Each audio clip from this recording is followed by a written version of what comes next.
Thank you again so much for being here today, Bethany, with me. As you know, I'm on this mission to increase awareness and reduce stigma around addiction in general, but more specifically food addiction with this particular YouTube channel. And so I was wondering if you would go ahead and just introduce yourself for our audience. For sure. Yeah, so thanks for having me on. This is a really cool topic.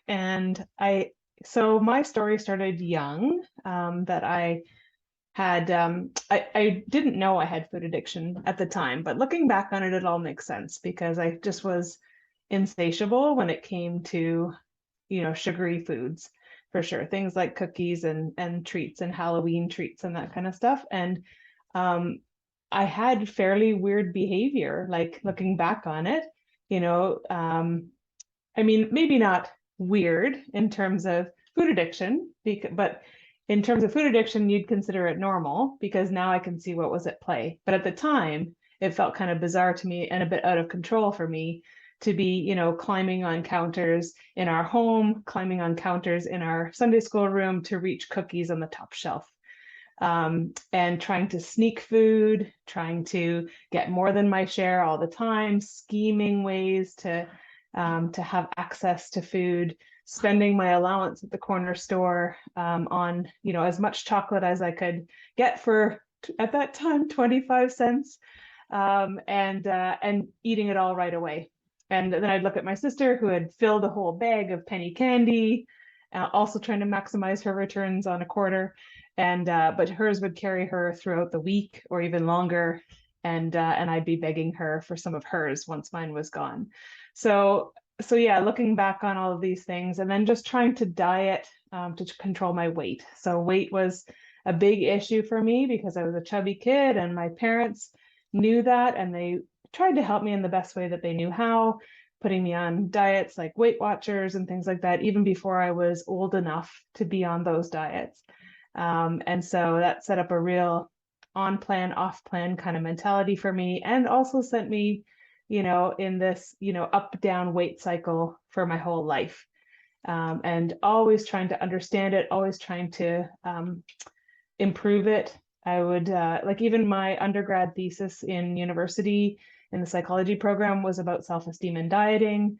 I read all kinds of books on it. I sourced information. I tried every diet. If you look at my library card history, you can see trying all kinds of things on there.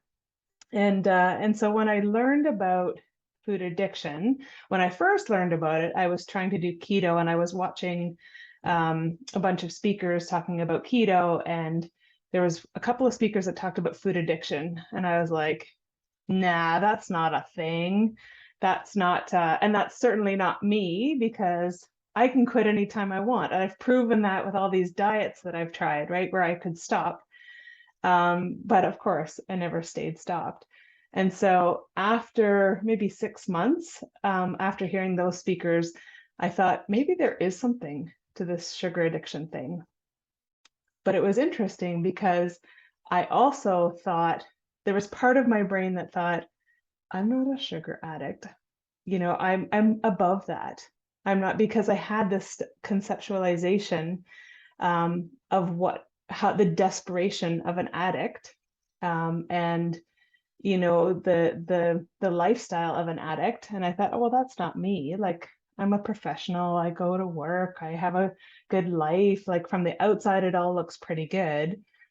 But learning more about sugar addiction, I was like, this is totally what I'm facing in my life. And it felt like a bit of a missing key for me. And so I'm not sure how much I love labels and things, but to give it that lens, to look through, was something quite helpful, because then I could understand finally that it wasn't my fault. All these failed attempts at diets and things, it wasn't my fault, right? Because one, foods are made hyper palatable in our culture and they're everywhere. But two, how they act in our bodies was something, and what they do to our brains, that's something that I never understood before, because I always thought every failed diet attempt was my fault because I didn't have enough willpower, or I didn't have enough traction or enough skin in the game, or I just didn't want it badly enough, and eventually the food would win out. Yeah, because I would go through cycles of deprivation. And then, yeah, and sometimes just way too strict with things. And so that would set up this kind of rebellion in my mind, this on the plan, off the plan kind of mentality. And the whole way along, like I remember even trying to help other people. So every time I was trying to learn something new for myself, I would share it with people. Like I would share it, I'd go on a walk with colleagues, we'd talk about it, sometimes they would follow along, sometimes my husband would follow along, and so I felt like I was trying to figure it out for myself, but I was also trying to take other people along with me and see what happened, with them, and could I help them if I was learning something new, could I help them with it? So it's kind of led me into this space where I still want to help people with it in a bigger way, I guess, and helping relate some of my story, but then knowing more about it in general so that I can help other people to understand it and see if that's the key that unlocks something for them too.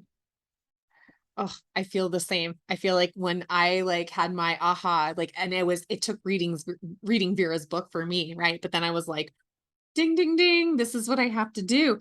But so kind of just taking a step back, because I do want to get into that with you for sure. So you're watching the stuff and you're like, sugar addiction, that's not me, food addiction, that's not me. But then you accepted that term or label or whatever. What were the next steps that you took to start taking care of the addiction? Hmm. Yeah, and I think that light bulb came on a little bit slowly, but it did come on because I started to see myself in what they were saying. Like when people would talk about sugar addiction, I'm like, oh, maybe this is me, right? So then, what I did first was I joined a sugar addiction program, and learned more about it. Joined there was a Facebook group and an online group. Sometimes I say thank God for the pandemic because we actually all learned how to do Zoom, and these were people from all over the world. And I that sort of got me to sort of another level. Like I understood it better, and I understood the struggle, and I understood abstinence really well. And so I kind of went with that for a while. And the groups in for that program in particular, they didn't always. They felt like a little bit of work for me to be there, and so I started to skip some of the groups and things, right?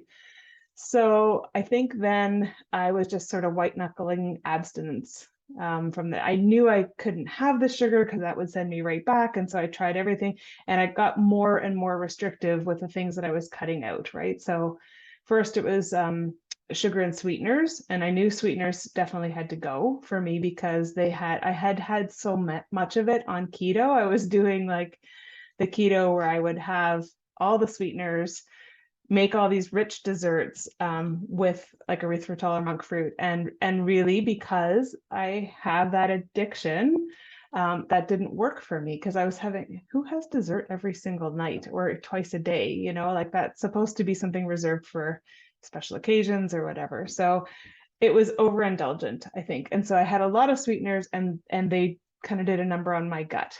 And so then I thought, okay, I'm going to give up the sweeteners too. um, and then and fruit and anything that seemed like it could trigger me, I'm like, cut this out of my diet. And to the point where I was doing carnivore, and then got into a very restrictive stage of carnivore. Restrictive for me, it could work for some people, but it was restrictive for me. And then all of a sudden I was in that black and white mentality again, and I once I opened the door to having a little something that wasn't part of the carnivore plan, the wheels came off, it felt like, and I was back into having all the sugar that I had denied myself for the 18 months. And so then I had to learn about recovery and making a life that was um, set up a little bit better, that it had things in it. I was adding things for me, right? So adding self-care, adding self-compassion, adding, time. And at the beginning, I'm like, wow, this is taking a lot of time. How am I ever going to maintain this? But it doesn't always take that much time. And you figure out, kind of what works for you and what is sort of like my minimum daily requirement for these things. Yeah, so I think learning, it kind of came in stages, but definitely learning about recovery was something super helpful for me that was definitely missing from like just being abstinent. Yeah, so thinking about that and knowing that you have started to help others um, who suffer with the same kind of or similar things, what is recovery like as what we call in the business like a two-hatter, where you are showing up as a helper, as a professional helper, but also this is your story? Yeah, so sharing my story helps. I think I can see how it can resonate with people, and that's why I do it, even though sometimes it's hard, right? Because the stigma of food addiction, just how I thought before, like, oh, I'm above addiction, right? That still exists for a lot of people, and so it can sometimes feel like if I listen to the addict brain and the addict brain that wants to isolate us, it's like, oh, don't share your story. That's kind of shameful. Like when you talk about like, the volume that you could eat or, the behaviors that I had and the secrets and everything, that's kind of shameful. And maybe you don't want everybody in the world to know that that's part of your story. Um, but usually I come around to, what, this is important. This is important to share the story, exactly to help reduce the stigma because now I know, I didn't know before, but now I know that those behaviors, I wasn't alone in those behaviors, that other people have done those things too and faced the same obstacles and challenges. And so I think it's something healthy to do. So in terms of the two-hatter, it can also be challenging because um, sometimes you forget what it was like at the very beginning when you're first going through this. And a lot of people, myself included, want the shortcut plan and they want to fast forward. And I think that one thing I've learned is patience. And it's not something I like learning. It's not something I keep getting these opportunities to be patient and I don't love it, but it is true. You need to be patient. And it's kind of like, well, I mess up sometimes. And that as a two-hatter can also bring with it a lot of shame because you know these things. You know the brain chemistry, you know the science, you know the tools of recovery. I know sometimes what I'm supposed to do, and sometimes you just slip anyway, right? So part of what I'm still learning about and what I would love to help other people more with is the self-compassion part. To say, okay, so I still chose in that moment. I've gotten better. I named the emotion. I felt some of the emotion, and I still chose to medicate with food. Um, you know what? That's okay. It's gonna happen. This is your life. It's not a short-term thing. It's not, you have to get to this point, to be able to level up. It's your life. And it's that jagged line of recovery, right? That it's not straight and linear. No, it's not. And I talked a lot about to the people I work with a lot about dropping from our head down into here, because you're right. We research this. I mean, we have master's degrees in this, right? And like I have a whole history. I've worked in this field since 2005, but that doesn't mean I have it all figured out because that part of our brain, older, stronger, it's going to win every time if I don't start doing something with my body, right? If I don't start doing Hmm. these things to, and self-compassion is a really, I love self-compassion. I think that is a huge component to this. For years working in the field, it was all about, we did a lot on self-esteem. And then it was just like in the last few years, I was like, self-esteem just doesn't make sense. Self-esteem is so all over the place, right? Like it's fragile. It's dependent on what's happening that day and whatever else, where self-compassion shows up and it doesn't matter who says what or what's going on. We can always have self-compassion where we're not always going to have self-esteem. And the same goes for the body. Like, we're not always going to be able to override those urges, those the primal wiring for fight, flight, freeze, fawn, any of those things. But the more we can have self-compassion over that and go, whoa, Mm-hmm. whoa, wait a minute, this isn't me. It's Mm-hmm. this part of my brain that's just trying to keep me safe. It's like an alarm on a house that's going off, but there's no actual intruder. And so we're like, it's okay, good job, you're doing your job. It's just like inappropriate timing. And so Mm-hmm. I can just so appreciate you saying like self-compassion and having that special consideration, that there's this extra I don't know, like, I don't know if it's that you said like it's extra shame kind of thing, but yeah, I mean, it's this extra Mm-hmm. layer of responsibility or wanting to help and thinking, how can I help if I'm still struggling Yes. on Yes. top of it? I remember having this conversation with a friend of mine because so I had coached some people in sugar addiction. And then, I had, about a 6 week stumble, relapse, whatever you want to call it, where I was, back in the food and didn't really care. And then came out of it again. And my friend said to me, "Oh, I guess you're not going to be coaching people now in sugar addiction because, like, basically because you failed." Um, and and that was a bit of a blow. And I thought, yeah, maybe I can't. Maybe I am not equipped to do this. If I can't maintain my abstinence, how can I help somebody else?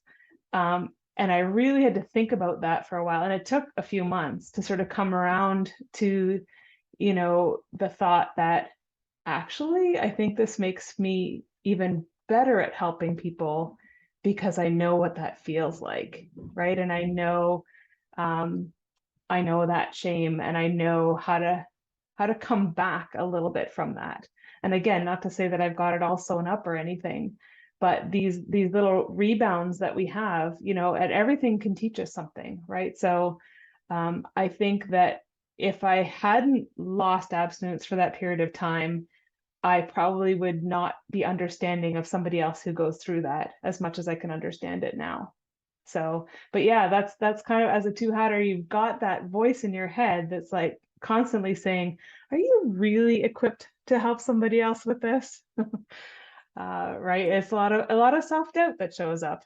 Yeah, no, right. And that imposter syndrome can be very real. Absolutely. So, okay. So, are there other considerations? So, like for me, I know like one of the special considerations I have is that like I don't sponsor people in a 12-step program just because it's so hard to, right? It doesn't take long before somebody figures out that this is what I do for a profession. And then it can kind of make like the boundaries a bit murky, or they Hmm. say, oh, my sponsor said this, that, and the other thing, and she's a professional, right? So like it can get messy. So that's like a special consideration I have in my recovery. I don't sponsor anybody. Do you have any like kind of special considerations that way? Yeah, I've been thinking a little bit about this, and I think really I also need to find my own support where it's kind of um, perhaps not in the same circle as people where like, so I still need my own coaching and I still need my own support. But I think it can get a little bit murky when people that you're coaching are in that same circle, because it's almost like we just need to be a little bit further ahead than somebody else to help them. And if they get a sense that those roles are being reversed and now we're leaning on them for lots of support, I think that can get really kind of messy. And not that I need anybody's recovery to be a clean process. It's just not going to be that way. But I feel like I don't want to put that on someone, right? Like I want them to be able to um, have some role clarity around, you know, the coaching services that I can provide, and that I'm not going to then turn around and ask them to be supportive to me in that way. if that makes sense. Absolutely. And I think that because there are so many positive benefits to peer support, right? It's free. There's often a lot of tools that go along with it, whether it be like something along the lines of smart recovery or a traditional 12 step. But I think in that scenario, it's not that we're better than somebody, but like those aren't our exact peers, right? And so that Hmm. makes sense. What you're saying, it's the power differential or the boundary thing again. And so you're right, like finding your peers may mean a group of professionals who have this as their history as well, right? Like other two hatters or something similar, or or a group that has nobody that you know or could ever, right, ever Yeah. find you.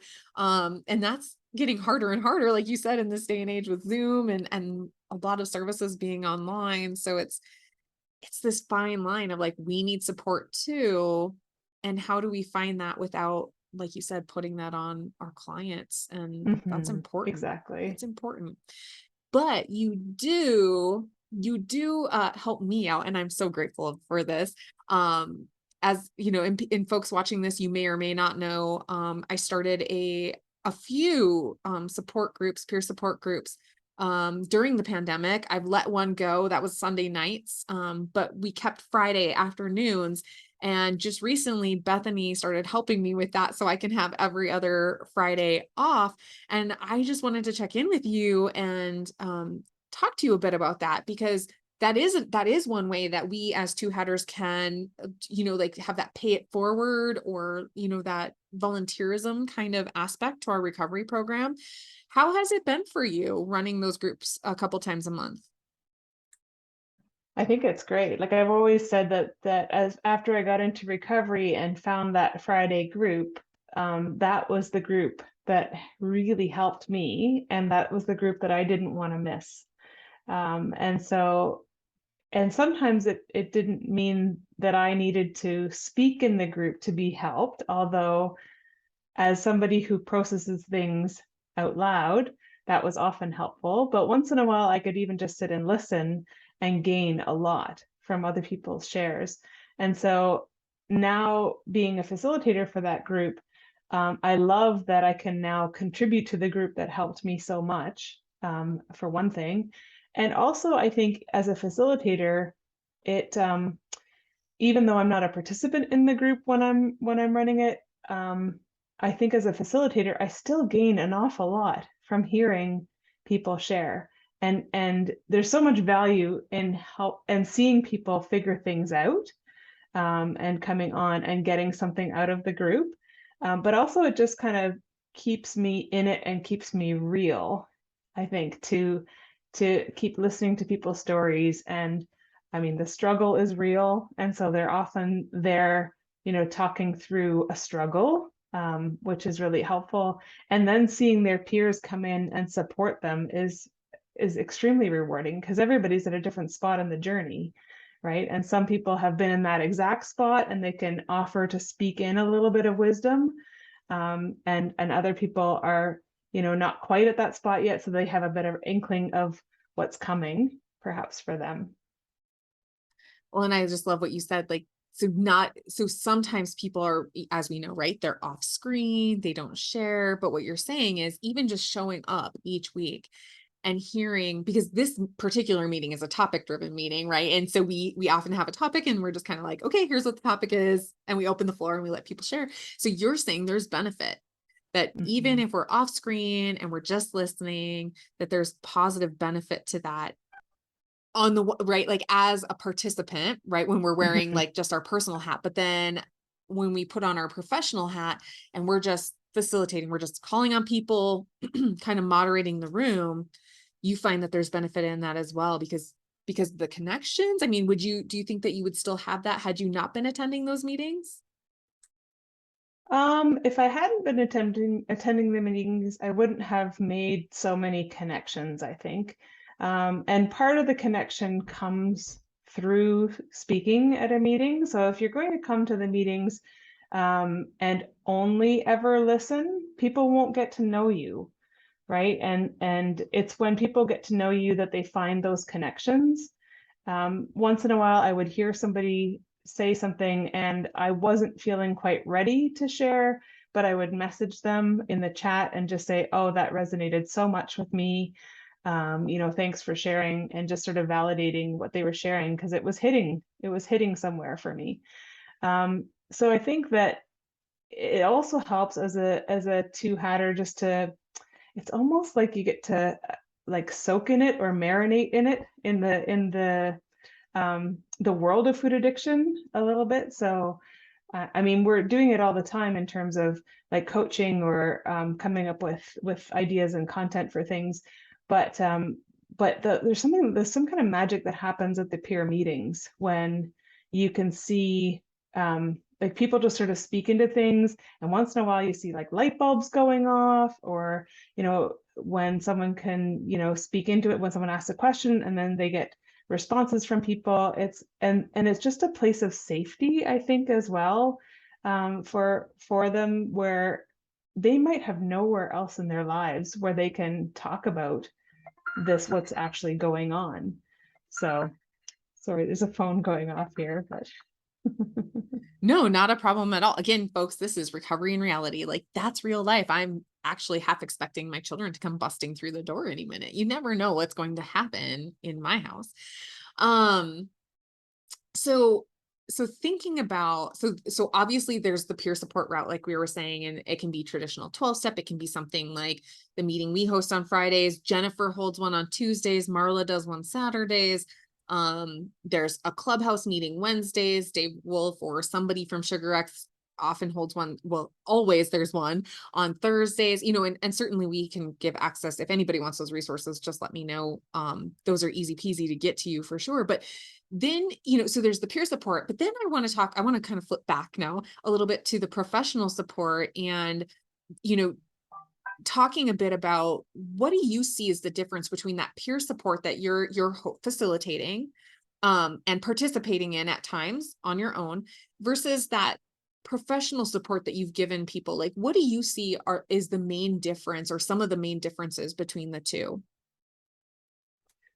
I think with the coaching services, it's taking the information and helping someone exactly where they're at that moment, right? So it's kind of because there's a lot to understand and to know, and I love to learn, right? So, like for example, when I went through the Sweet Sobriety program, there's much to learn there. But you can't take it all in at that time necessarily. And so I find that you need some kind of one-on-one support or coaching support to help remind you of those things when you need it, right? So maybe you're facing an issue, and you've forgotten already what you've learned in the group, or in a book or on a website. You've forgotten what you've heard or learned, and a coach can sort of help bring that back to you at the right moment, I think. But they're also meeting you right where you're at in that scenario, right? So, helping you see what your options are, helping you see what your solutions could be, exactly where you are, because every situation feels a little different, even though we might find all those commonalities in the peer support groups. For sure, we find the similarities. But sometimes when you're in the middle of it, you forget all about that. And you need someone to see you where you are, and just, offer that hand to help, elevate you a little bit out of that situation. Absolutely. And I don't remember what year you said that you started your journey, but I started in 2017. And thinking back, like, if I Googled food addiction counselor, there was nobody. And granted, that was 5 years ago, just about, when I started my journey. So not all that long ago. I don't know, for you, was it easy for you to find somebody? Not really. So January of 2020 is when I started. Didn't know about the pandemic that was coming. And yeah, but thought, okay, I've tried everything else, and this addiction thing I think has merit, and so I'm going to try this too. Then so I was part of one group, and I didn't really know a lot about other groups though. I can't say I was doing a lot of trying to find other places. But then when the wheels came off in the summer, late summer of 2021, then when I was looking for people, yeah, there still weren't that many, but I was also looking for someone in my province to be able to help. And so yeah, I mean, that led me to Clarissa, and she was I think she was the only one at the time that I found. So yeah, I don't feel like there's one on every street corner yet. No, not at all. But certainly, the good news is that I think there's far more, and I've started to compile a list, that kind of thing. So again, anybody who wants resources, I've got them. But it's kind of amazing when you sit down and you start thinking like, wow, where were these people? And maybe they did exist when we were starting, but for whatever reason, like you said, they didn't come up, or maybe they weren't like in our state or our province, that they weren't in our country, whatever. Mhm. And maybe we were trying to use benefits or whatever it might be. But I guess I'm wondering, do you have any kind of idea as to like what do you think is happening as far as having more resources today than we did 5 years ago, even 3 years ago, 2 years ago at this point? Do you think that there's something happening, or like, is the word getting out, or what do you think's happening with that? I think it's quite possible that like people are becoming more aware of sugar addiction. There's a lot of, maybe quick startup things that like, so kick sugar for, 10 days, 30 days, whatever it is. And so I think there are more options for people that they can find online. The other thing I think that's overlapping with that is because of the pandemic, everyone got, more comfortable with Zoom and doing things by Zoom than we ever had. And I just imagine what this would have been like before, like trying to find a 12-step meeting or trying to find, a peer group.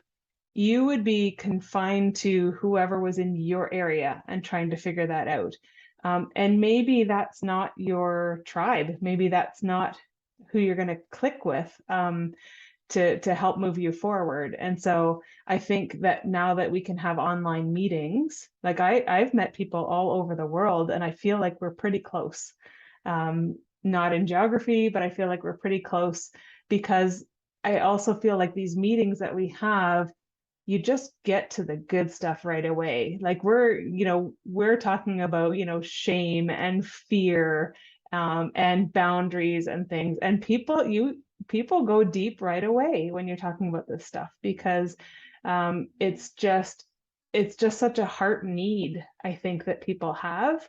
And so even online, even when it's just a video connection, I feel like we can really make a good connection with people when we talk openly and honestly and sort of expose, the addiction and what's going on for us. Like Molly, you and I have never met in person, but I feel a really great connection that we've made. Same with Clarissa. Like I've never met her in person. Um, Someday soon, I hope to. But it's almost bizarre to think about that I don't think we could have imagined making those connections with people even 5 years ago. No, I agree. I couldn't agree more. And what's so funny about that is that I've worked in my community since 2005 and have met with actually a lot of adversity being an addiction, like a substance use abuse counselor, that, a lot of other just straight mental health therapists don't want my clientele, and Mhm. which can be hard, right? I worked with corrections, with child protective services, right? Like people who desperately need help. We're talking methamphetamine, opioids, right? Like we're talking some pretty hard things.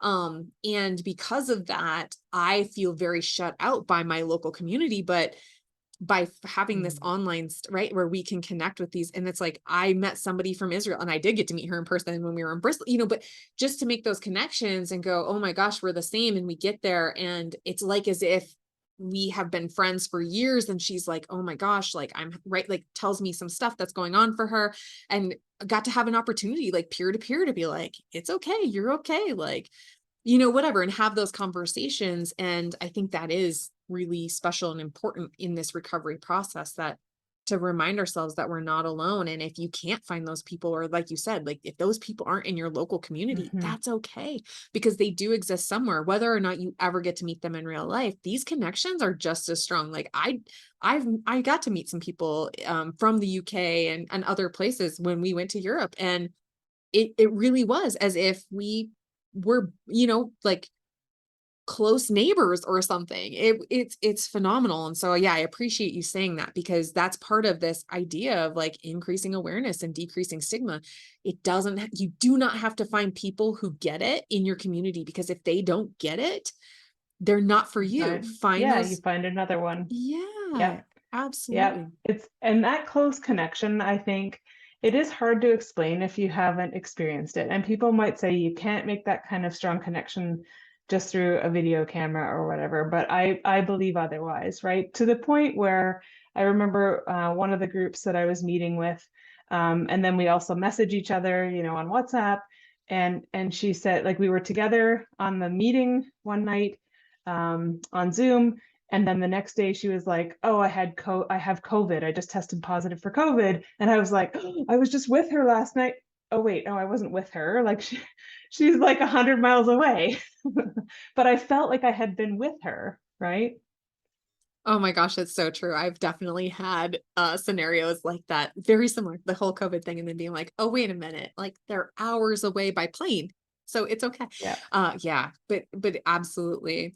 So before you go, because I totally appreciate, again, your time, being willing to be here, and just a reminder, folks, that Bethany's story in longer form is, already posted, so go back and check that out.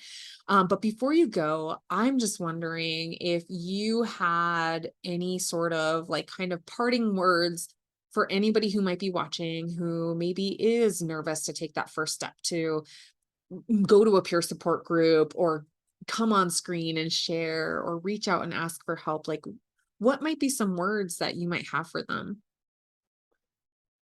I would say don't give up. So if you have not found that right coach for you, if you have not found that right peer support group for you, do not give up, because your tribe is there. They're out there, and someone who will understand you where you're at, and not make you feel like you need to, be or do anything different just to belong and take up space, in the group or with a coach. Some like You need to find a group that is supportive and in your corner, I think. And that's going back to the self-compassion.